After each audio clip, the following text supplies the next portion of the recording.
Good morning, Bahamas land. Good morning, and welcome to another edition of the Fayne Thompson Unfiltered. I'm going to explain to you what that means in a couple of minutes, but we thank you for joining us yet again on our show day. We are here from Monday, Wednesday, and Friday, 11 to 12.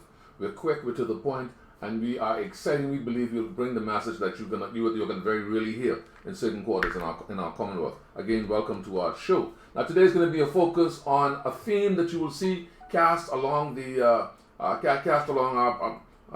page, BNN, and of course my page, Fayne Thompson Unfiltered. And the theme for today is 12 murders in 11 days. Unacceptable. Now, this is not to forget what the obvious issue still is going on in our country, and I will touch on that a little later on in the show, and we'll discuss something which you'll never hear anywhere else. We're going to talk about colorism in the Bahamas, but at the end of the show, colorism in the Bahamas. Colorism, a topic that we as black people, mixed people, white people do not like to talk about, but we're going to talk about colorism in the Bahamas, and I'm going to suggest some things to you which you will not have appreciated before. Let's go to a video clip by Eyewitness News. We have to give them credit for the work they do. They did an excellent clip this week on the state of homicide in the Commonwealth of the Bahamas. Let's listen in. 12 murders in 11 days. Recorded in 2018. The latest spike in killings have led to the increase in patrols in the capital by police that, according to officer in charge of the Central Detective Unit, Solomon Cash, Arson Jessica Brown was on the scene of the country's latest murder this morning, where a man and women were reportedly bludgeoned to death. She picks up the story from here. There have been 12 murders in 11 days, 4 within 24 hours. The recent uptake in murders, according to officer in charge of the Central Detective Unit, Solomon Cash, is concerning. One killing is one too many. But I can say the more recent ones, we can see that there's a nexus with 4 of those particular homicides. We are currently following some significant lead on those ones. So there's the concern. The latest killing took place around 4 a.m. this morning. Police say they responded to calls at an apartment complex off Gladstone Road. When they arrived, they discovered a male and female lying on the ground in a pool of blood. Eyewitness News understands that the victims were beaten to death with a hammer. We spoke to a neighbor who said the screams woke her up. I thought it was a little party or something going on, but comes to find out it was a murder. 2 murders. I heard the lady and the man voice. A Jamaican yardie. You heard them screaming. What were they saying? Don't kill me with it. Stop. Help me. When asked why no one went to help, she said, once you reached out where you could have smelled the blood coming out of the room, like that wasn't no usual scent. Like you could have smelled something was wrong. Everybody was scared to go in the room first, and after everybody decided to not go in the room, I called the police. And hours earlier, around 8 p.m., police were at another homicide in Fox Hill where 3 men were shot. There were a group of individuals, male, who were hanging along the side of the street here in this open yard. When a Japanese type vehicle pulled up, 2 persons emerged from that vehicle, both opened fire on all of the victims who were seated here. One were fatally shot. Early yesterday morning, a man was found dead on Johnson Road off of Eastern Road. The killing came hours after a man was shot in front of a home on 1st Street, The Grove, and died in hospital on Sunday night. Police also reported that 45-year-old Denzel Gator, who was shot in Chippenham on Saturday, died in hospital. On September 7th, police reported that they were investigating 4 separate shooting incidents that left 4 people dead and 8 others in hospital. The victims have been identified as 41-year-old Marcus Sweeting, 35-year-old Dwight Miller, 26-year-old Jimmy Lee Austin, and 32-year-old Franklin Roll. 27-year-old Tajaz Cartwright was also shot and killed at a nightclub on St. Albans Drive on September 9th. 39-year-old Anthony Wright was murdered on September 15th, and 27-year-old Dwayne Roll was shot and killed in Eleuthera.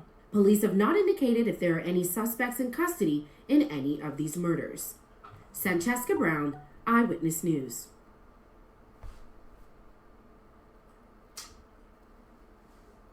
Thank you, Mr. Producer. And let me say this, ladies and gentlemen, that is an eye-popping figure. 12 persons in 11 days. Now, a reputable news institution has shared with us a state of affairs which is clearly unacceptable. Today, we're going to focus on murder and mayhem in the Commonwealth of the Bahamas, against a background of a terrifying ordeal which is unfolded in the northern Bahamas. This is the state of our country. I don't blame anyone. I cannot blame Mr. Hubert Minnis. That would be unfair and essentially ridiculous. What I can do, though, is say that policymakers over the years may have perhaps dropped the ball. I want to begin this story in the 1980s. It's important that we go back to the 1980s because to understand how we're going to move forward in many ways, we have to move back. Why are the 1980s so important? It was in that period of time, in my memory, that in the Bahamas we began to witness a new kind of crime. It was a crime invariably committed by young men with firearms, invariably committed in clusters, and invariably committed by persons either doing drive-bys or ordering hits upon each other. It was predominantly, and the police statistics seem to suggest this, many police officers over the years have confirmed this, many ministers of national security have also reinforced this. It was also the kind of crime which seemed to be focused around the illicit trade in drugs, all sorts of drugs. And it was buttressed against a background of severe poverty, from which backgrounds many of these young men and women came to ply their business, their trade in this particular industry. That was the nature of the Bahamas in the 1980s. Since then, we have witnessed an exponential rise in the rate of homicides in the Bahamas to the point where it peaked a few years ago, hitting some 145 murders in 1 year of young men and women. There were some women in that group who would have died in the Commonwealth of the Bahamas. Agreed by most commissioners of police is the idea that most of these homicides are related to the quote-unquote illicit industry, underground industry of criminal activity led by drug dealers, the businessmen, the entrepreneurs of the underworld. These entrepreneurs come to the conversation of business with a very harsh code, and that code is you follow instruction from the boss to ensure that the market is secured, failing which there's nothing but death and mayhem. Equally, another rule is that the competition cannot stop business. By all means necessary, we protect our market share, our market space, and that means by any means necessary, including the use of a Glock 9, the Saturday night special, or an AK-47.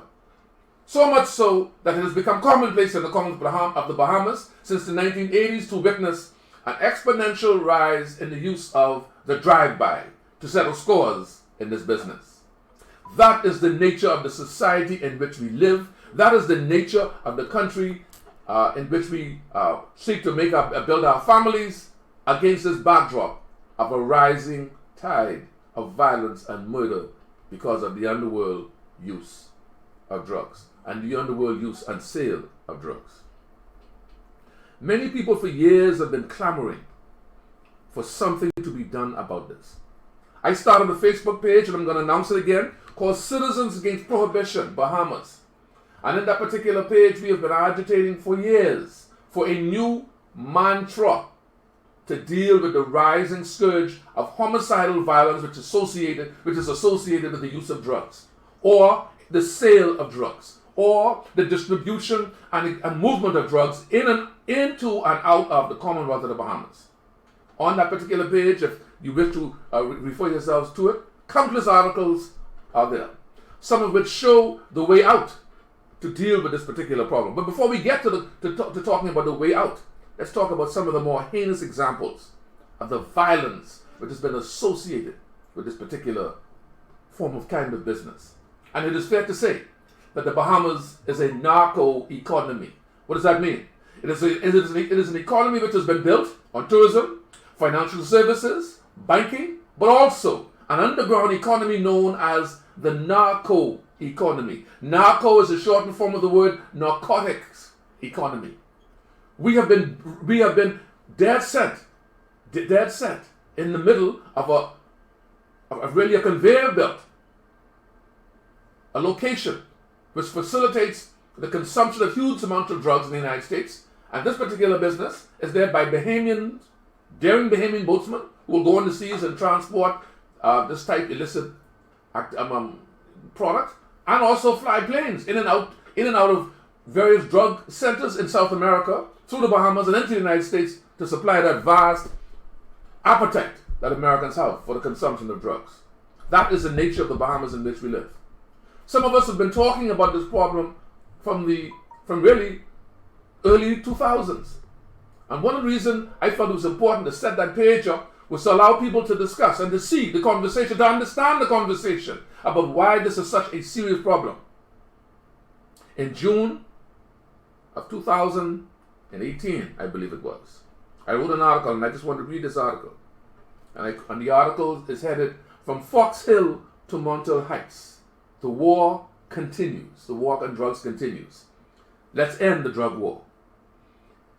I reprinted this article on a number of occasions because I felt it was important to reprint an article which in my view, captured the problem that the Bahamas now faces. And I'm going to read the article and try to explain as I go along the position which we have taken over the years. Citizens Against Prohibition. From Fox Hill to Montel Heights. And the reason I mentioned Fox Hill is because that's where the Fox Hill massacre took place, where some crazy young man or young man drove up in a car. Persons were sitting there, members of the Congo Junkanoo band were celebrating a hard work for Junkanoo. And someone just drove by and decided to spray the basketball court and the wall which runs parallel to the court with bullets, killing multiple people.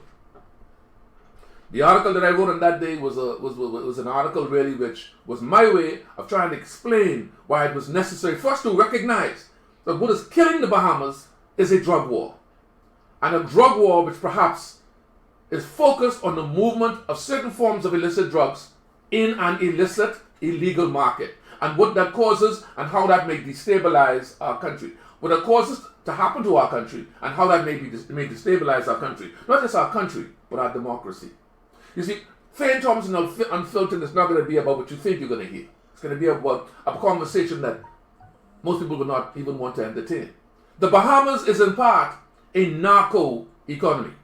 We make money off the movement, shipment, etc., of drugs through the region into the United States, some of which drugs stays here for the local market.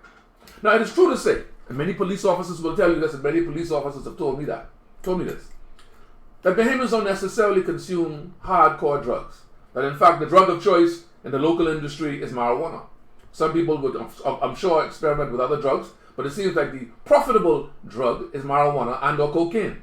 Now in the 1980s and the 1990s, cocaine was huge, to the extent that it is fair to say that the Bahamas, young Bahamians, were some of the best at moving huge amounts of cocaine from southern countries, or countries in the southern regions, through the Bahamas, the archipelago of the Bahamas, and into the state of Florida. In fact, at one point, we were known to be the transshipment point for 60 to 70% of the drugs which went into the United States, marijuana and cocaine included. With that kind of industry comes a certain kind of logic. And that logic resulted in Fox Hill. That logic has yet again resulted in 12 murders in 11 days. And there was a massacre in Fox Hill, resulting in the death of those innocent people playing basketball and enjoying their day after Junkanoo. Another massacre has taken place, separate and apart from the annoyance and fury of Mother Nature. Another massacre is taking place. It's unfolding in 12 homicides in 11 days in the Commonwealth of the Bahamas. If I may read.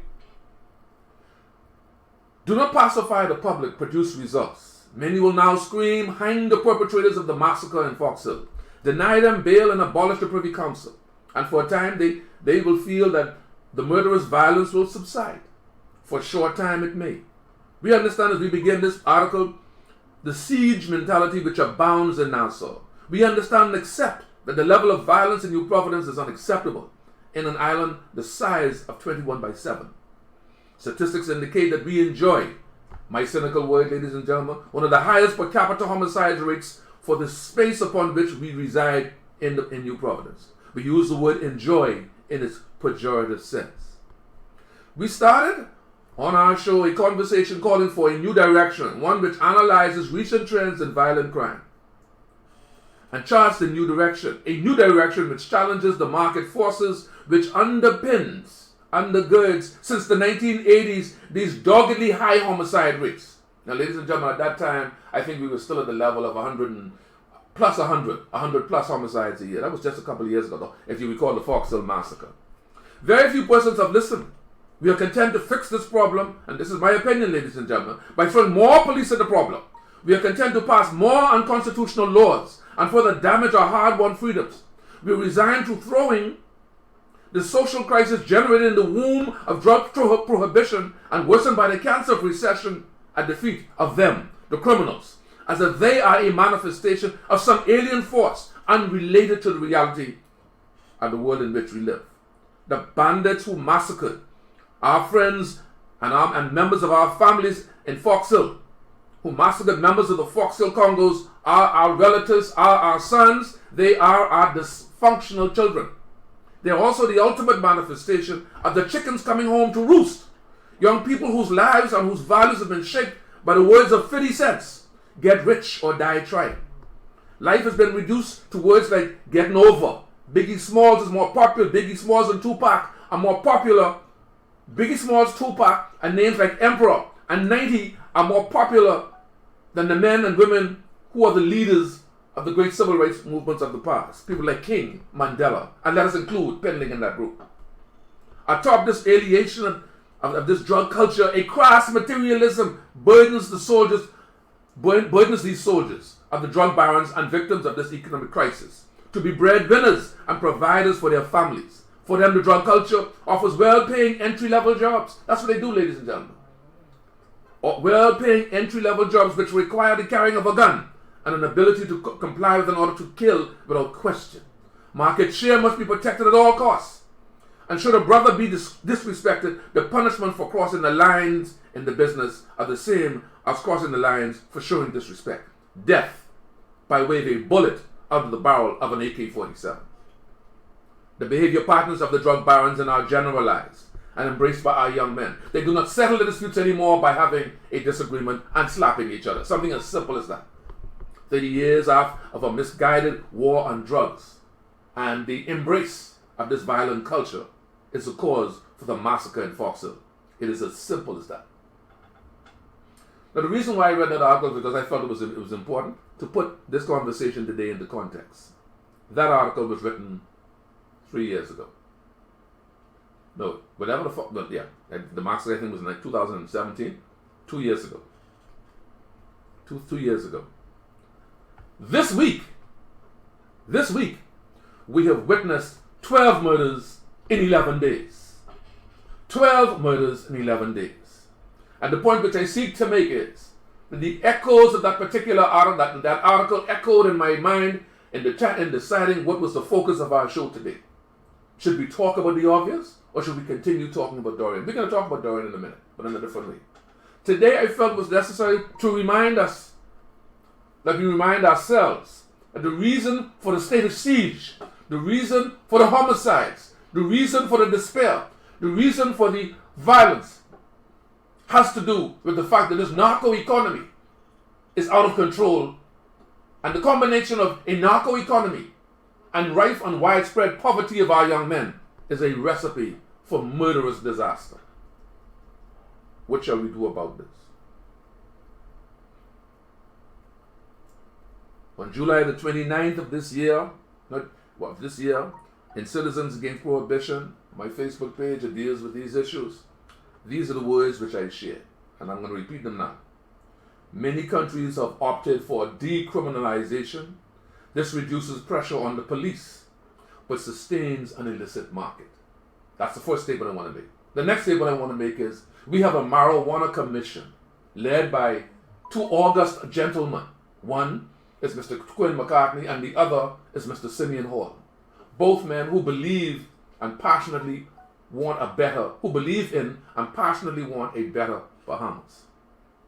They lead a commission which is actively debating whether or not in dealing with the crisis of the drug war, because that's what this is, otherwise known as the drug business, otherwise known as the narco economy, They actually believe that there are certain mechanisms that this marijuana commission can suggest to deal with the burgeoning crime wave that seems to be sweeping the Commonwealth of the Bahamas still,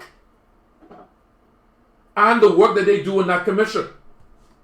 That is to say, that if the government took their proposal seriously, then there may be the means by which they find a reduction in homicidal crime. They believe, too many of them on the commission, and I am not mentioning either gentleman by name, but I've been following their deliberations, that decriminalizing the so-called drug trade, decriminalizing the so-called narco economy, decriminalizing this business is the means by which we're going to get a reduction in homicide rates in this country. Time and time again, persons like myself and eminent scholars have given them and advised this government and many other governments that the way out of this drug war is to end it. It seems counterintuitive that to end the violence on the street, we need to remove the reasons which enhances the violence from the streets. And they're not entirely simply bad men, bad young men. It may very well be that the means by which we police the drug economy, the drug war, the narco economy, is part of the problem. Is part of the problem. And in that regard, I invite many of you who are watching, or many of you who wish to read and find out more about it, to look up a speech by Professor Jeffrey Miron, M-I-R-O-N, of Harvard University, where he talks about the unintended consequences of policing a drug economy, of policing a drug war, and making it worse, unintentionally. He identifies that the very notion that we can simply decriminalize the war on drugs, or the drug war, or the narco economy, will not achieve the desired effect of reducing crime. This is where I turn to Portugal and places like Uruguay, around the world, and even to some extent Canada. When we speak to the issues which may impact reducing the level of crime and homicides in our country, because clearly, and I say this pointedly, that 12 murders in 11 days is a drug economy out of control. Young men are fighting. Police officers are telling me that market share is as important, and they're finding that these fellas are fighting over space, territory, to sell drugs, dropping the price, disrespecting the business, not honoring supposedly the honor of somebody's girlfriend. The simplicity of the market is the sophistication of the challenge which we face in terms of dealing with it. It is an economy on its own, otherwise known as the dark economy, the underground economy. But it is an economy, nevertheless, that sustains the lives of too many young men and women in this country, whether we want to accept it or not. But we have to deal with it. And some countries have shown us a way out. Portugal, in 2001, did something which was radical. Radical. They had been experiencing an increase. A prohibitive, so I should say a serious increase in the rates of drug use, HIV-related diseases, etc., etc., etc., and they were fed up. They are determined in their wisdom that the only way to beat the narco economy was to legalize it. I want to pause there so that can sink in. The only way to beat the narco economy and its attendant problems was to legalize it. You see, it was 1930. Between 1917 and maybe 1920s. In the United States, they criminalized the use and the consumption of alcohol. They actually passed a constitutional amendment which criminalized the use of alcohol. What happened the day it was done? The use of alcohol went underground. After 10 to 15 years of experimenting with that big mistake, they had to remove the constitutional amendment and legalize the use of alcohol, because they recognize what? That the minute you put drugs which are highly addictive, into the hands of the illicit businessmen, of the underworld, violence will flare up. In the United States, it became the norm in parts of Chicago, the big cities, that the drive-by shooting was the means by which the barons of the new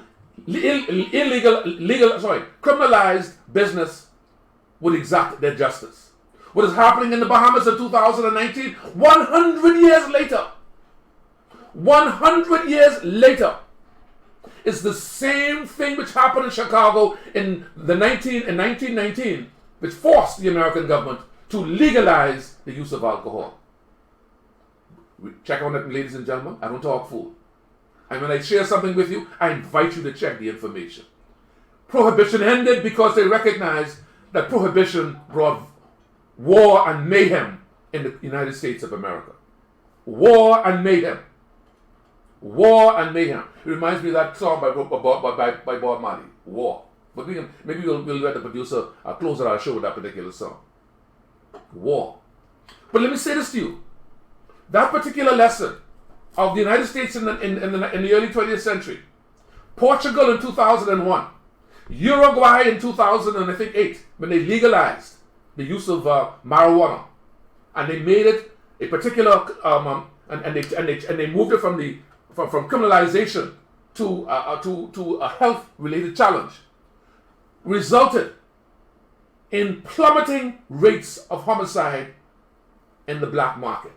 In fact, it destroyed the black market in Portugal. These are facts for which there are no alternative explanations. That when you counterintuitively think that you should not think that you should not legalize the use of a particular drug, it may very well be that the mechanism of having criminalized it causes the violence. This is what we are taught. This is what we are taught from the experience of Portugal. This is what we are taught from the experience of the United States. Of the experience of the Portuguese, and now the experience, I guess, of people in Uruguay. Now that's very important. That's very important.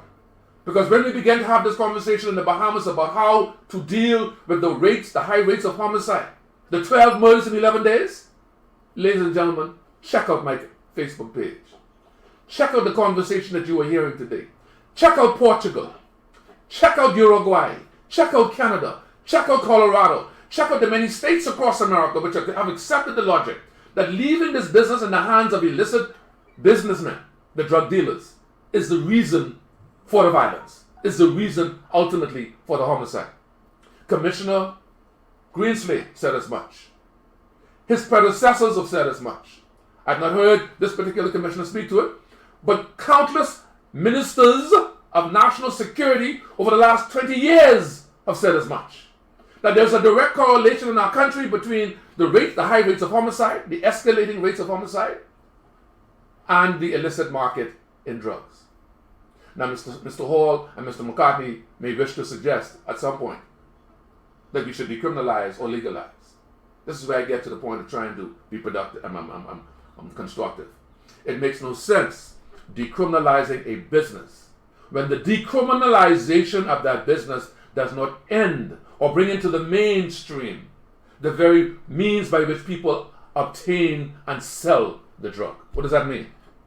When you decriminalize the drug war, you simply make it possible for young men to no longer carry criminal records. I should know that. I'm a barrister.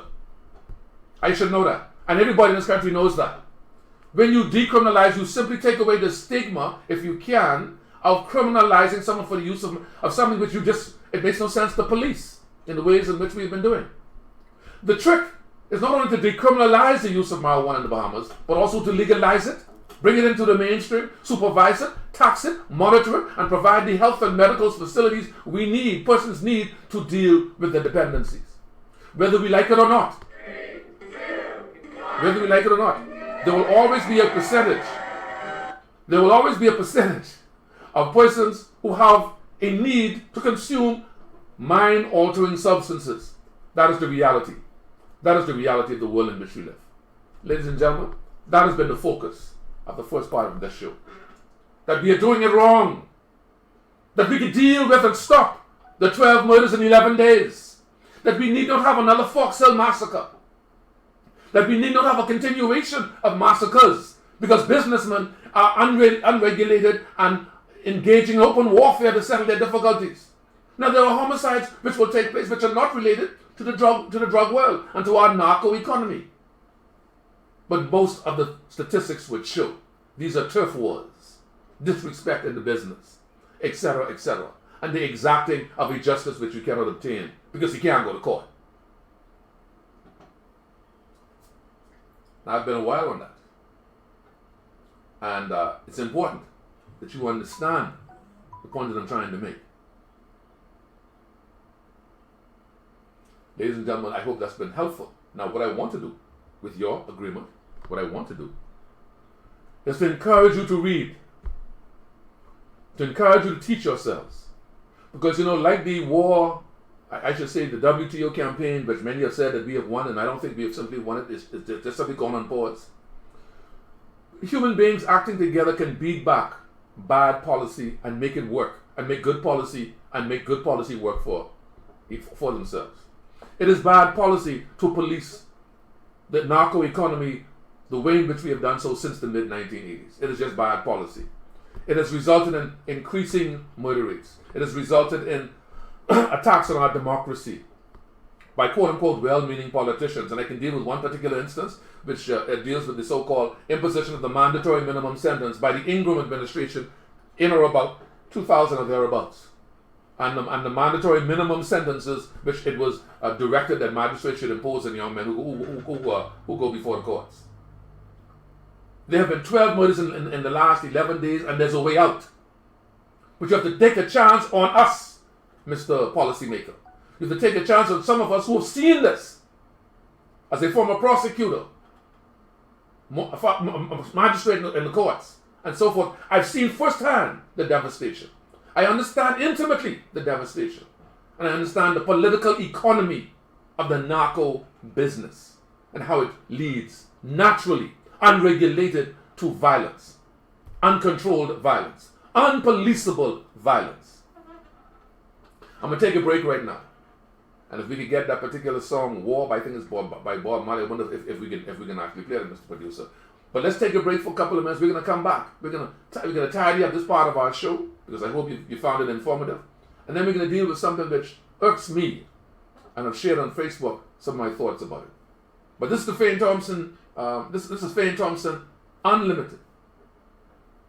Unlimited. We're going to share with you some of the most important ideas in a completely different way for you to consider, sit back and think about, and ultimately it will challenge the way we look at things. And this conversation must begin now, so that 10 or 15 years later, some bright policymaker is brave enough to take the right step.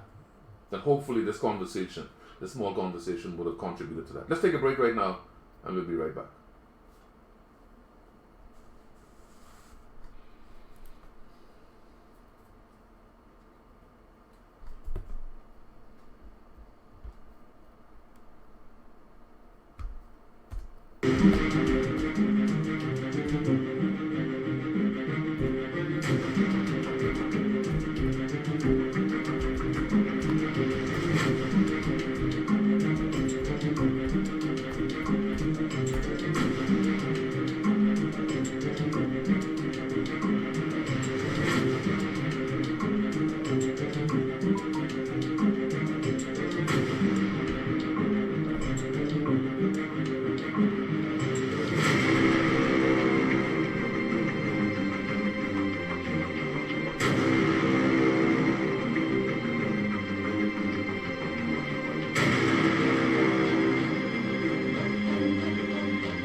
Welcome back, ladies and gentlemen. It's now 11:35 a.m. and we're still in the morning hour. And welcome to the show. We're here Monday, Wednesday, and Thursday for an hour. We're here both on my platform, Fayne Thompson Unfiltered, Bahamas News, in fact, News Network, and we also invite you to follow us. We also invite your support. If you have ideas for shows that you want, feel free. We're going to be focused on a social media platform, so you will be able to have an interactive relationship with us as we move forward. My telephone contact 465-242-465-0131. Feel free to contact me. Feel free to contact the producer of the producer on our station, so that we could focus the issues that are important to you and talk to you about the issues which impact your life. War! That's what this is all about. War in the East, war in the West. I mentioned Bob Marley. Let me give credit to him.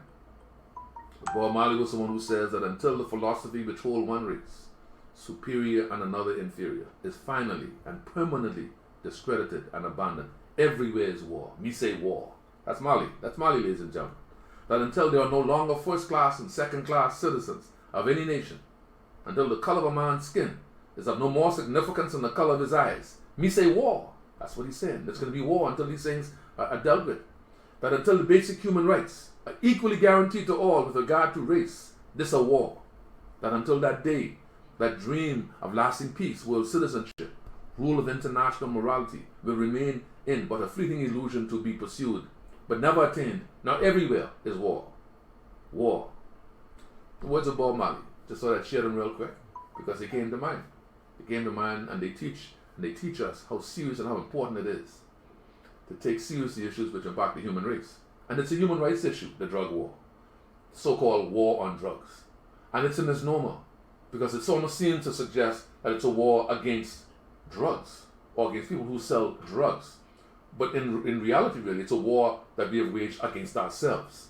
And that's the irony of this war. That's the irony of this war. It cannot be simply a war that we wage against ourselves. It must be a war to create a more lasting peace in our nation.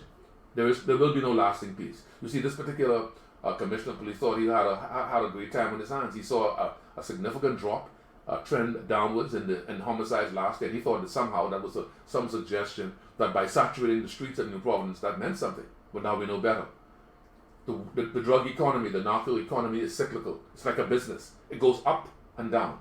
It has its highs and it has its lows.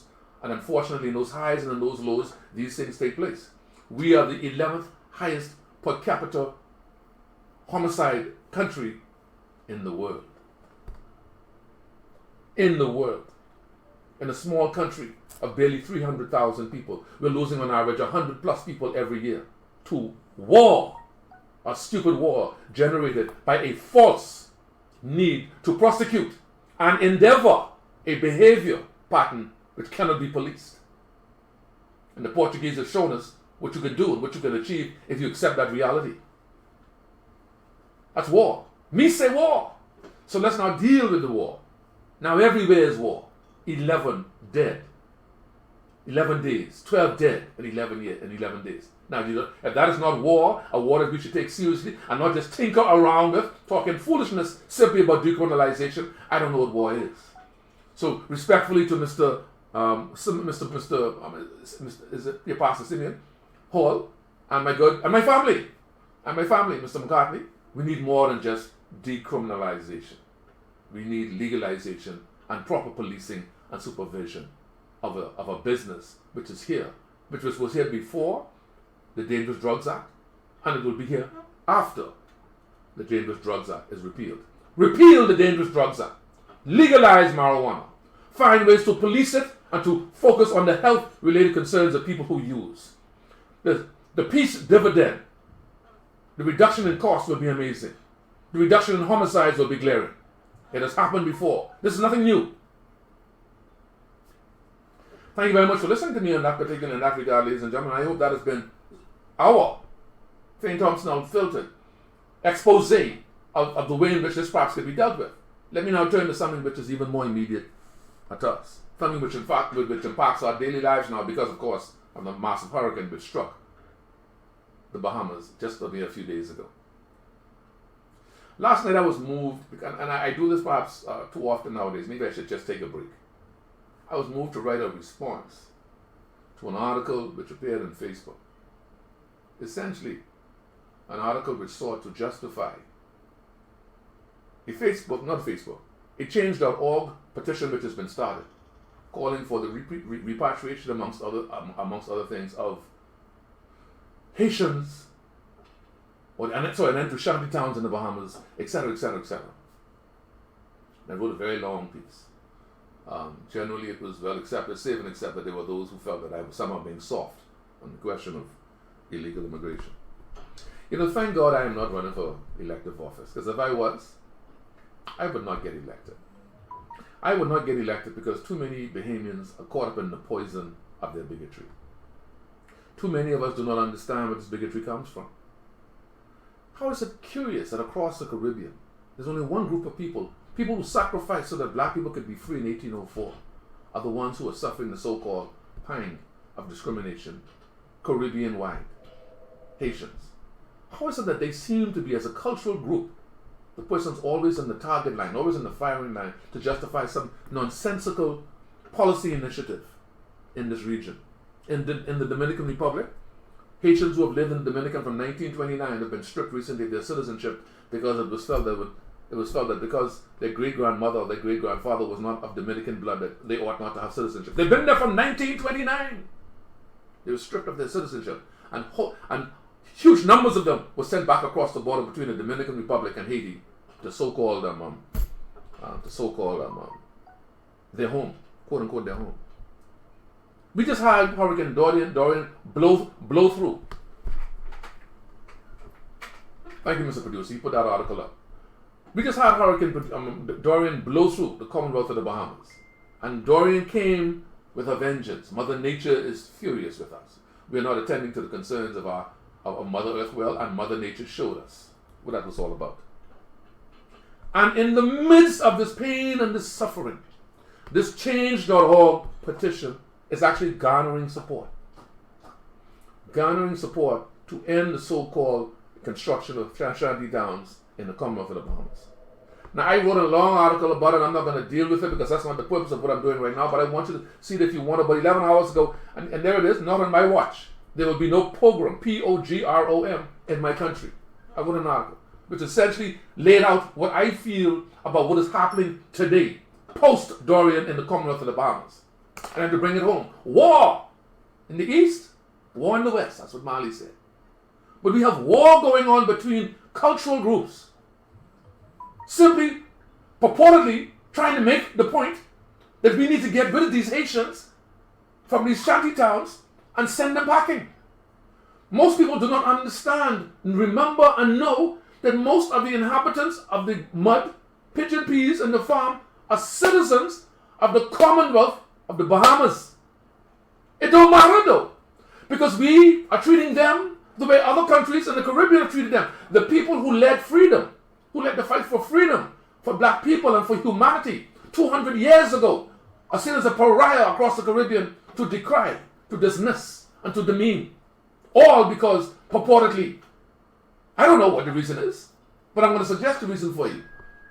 The very people who accuse them of being A, B, C, and D don't like themselves. You see, slavery left us with a very terrible legacy. That legacy was called colorism. Because with slavery came the compartmentalization of black people according to skin color and according to station and relationship to the master and the master's house. That created a pernicious system, an evil system of colorism. At the very top were the whites. Somewhere down the middle were the mixed. At the very bottom were the Africans. People look like me. And some of you.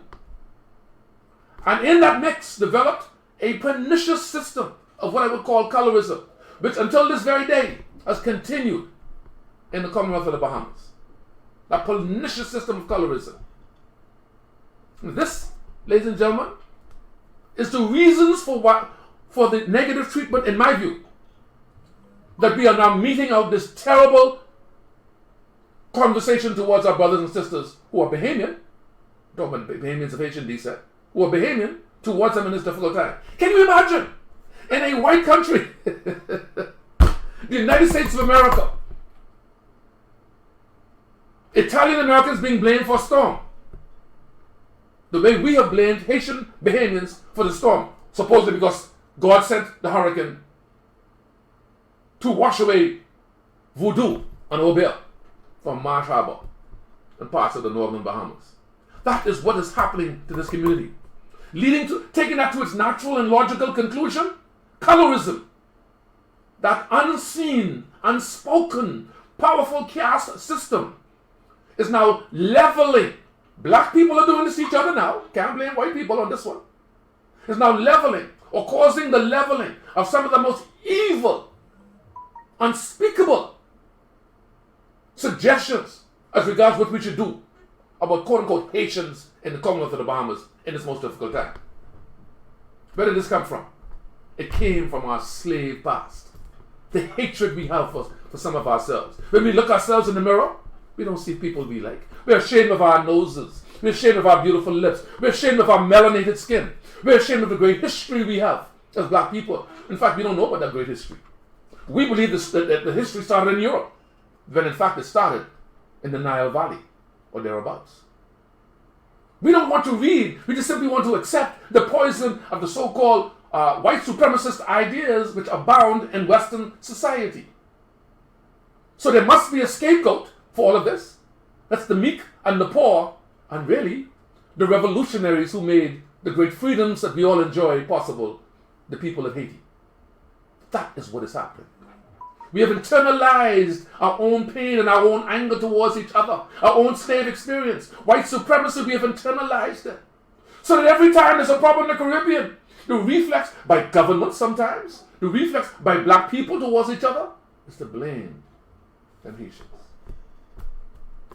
Colorism, the evil of colorism. I didn't expect to be this long on the question of colorism, ladies and gentlemen, because I didn't think it was necessary. But I hope that in explaining some things that you understand where we're coming from. Again, you're not gonna hear this in the mainstream media. You're gonna hear it because this is where I'm coming from. You see, I'm at that stage in my life where I don't particularly care to be continuing the pretense of lies, which suggests that somehow we need to remove shanty towns and all will be well in our country. That's just a basic bold-faced lie.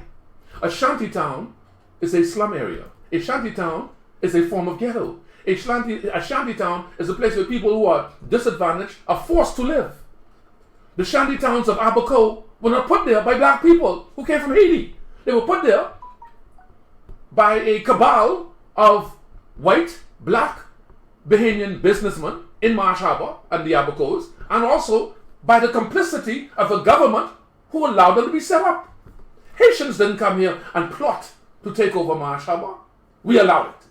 Our country, our leaders, white and black, governments allowed it. They gave them government resources, for example, like TV, light, water, cable. They were all in a bound. They were all in a bound in Marsh Harbor. They were all in a bound in the shanty towns. But that shanty town is gone. And people are clamoring that should be no longer any more shanty towns and send these people home. And the shanty town in Marsh Harbor gone. So what, pray tell, is the motivation for this continued diatribe of hatred, which is being seemingly leveled at these people? It's called self-hatred. It's called colorism. The most vile form of self-hatred and social conditioning that black people suffer because of 300 to 400 years of slavery. If you don't know your history, you're destined to repeat it. This has been the Fayne Thompson Show Unfiltered. I'm enjoying this. I hope you guys are. If you have questions about the show, you have issues you want to mention, comments you'd like to make, feel free. I can answer them as the day goes on and so forth. We'll get back to you. Now, the show is not being canned, but some of our shows will be canned, I think, in conjunction with the producer. And we want your input. And if you disagree with me, say so. But don't do like one friend of mine who tried to disagree with me last night by saying that I believe in death because I thought that we should be having a conversation about poverty and our shanty towns. Don't do that kind of foolishness. If you personalize the conversation, I will not engage you. And if you're a friend of mine on Facebook, I will clip you. I will literally block you. And you have a right to block me too. See, again, I'm at that stage in my life where I'm not trying to be your prime minister. If I played the game, maybe different things would have happened. But I wasn't prepared to play that game because I really didn't have the respect of the men. I didn't really respect the men who, Yeah, I'll leave that right there. That was just me. I made certain decisions and I'm committed to them. But I hope that conversation about colorism, bigotry amongst black people, yellow and black people, that's for real now. This is a serious thing. Forget the white Bahamians now. Is the reason for the onslaught which is now being directed at Bahamians of Haitian descent, documented migrants, and undocumented migrants. That is the reason for this. There's no other reason. Because no one is talking about poverty. No one is talking about public housing. No one is talking about the need to bring across the country a better system of public housing for the working man and his family. No one. Or the working woman and her family. No one is talking about it. No one in those groups, and I'm not going to call the name of the group, led by a very, very vicious human being, is talking about the need to address poverty for the working woman and man in the Commonwealth of the Bahamas. Everybody talking about shanty towns. Everybody's lambasting Haitians. That means everybody. Too many people.